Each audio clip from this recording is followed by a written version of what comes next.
several people are asking you to express your opinion on WikiLeaks. Well, the WikiLeaks, I'm often asked, do I think Julian Assange was a hero or a devil? I don't think either. I think he's just a person doing his civic responsibility. It's a civic responsibility to help people know and understand what power systems are up to.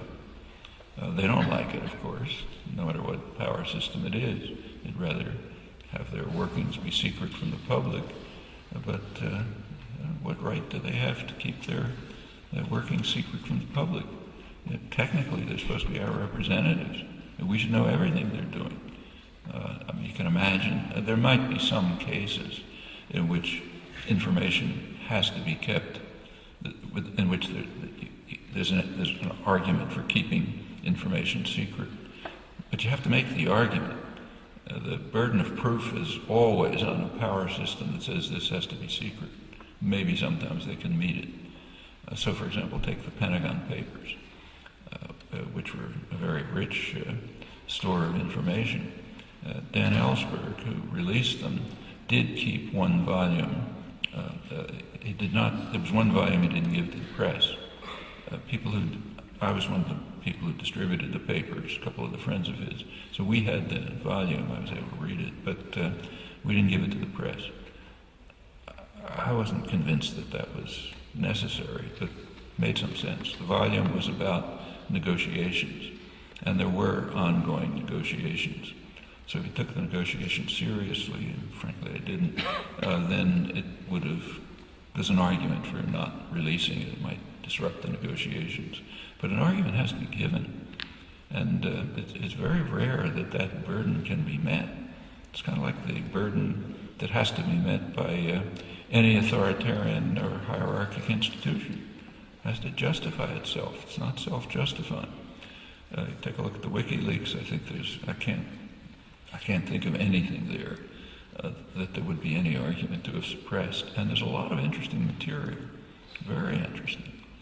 Maybe the most interesting material, at least to me, is what it tells us, what the WikiLeaks tell us, not about governments, but about our own intellectual communities, the communities that we live in, the educated sectors, the cultural, the elite, if you like, the press, and so on.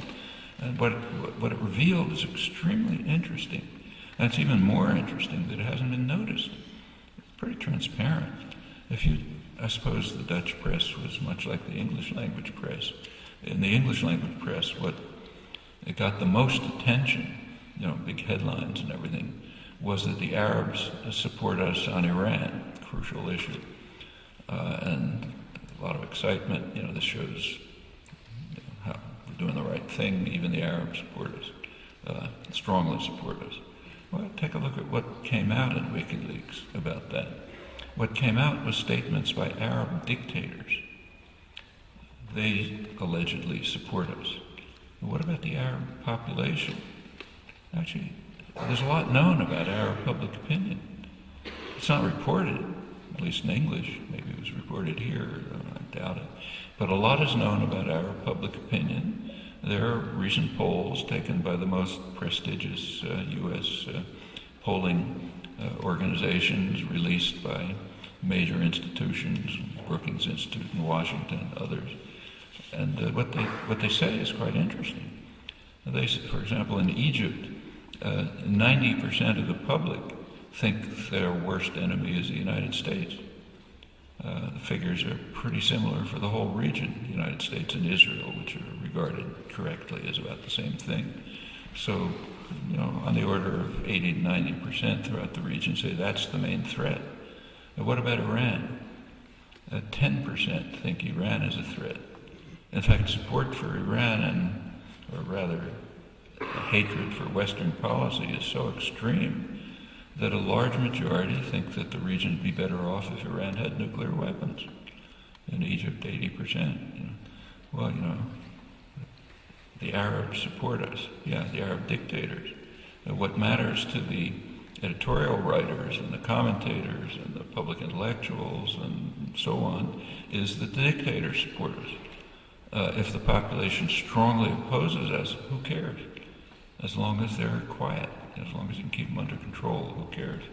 Now that reveals an attitude towards democracy which is extremely significant. It indicates pretty strikingly the extent to which democracy is absolutely hated by educated sectors, sectors that have any connection to power or privilege.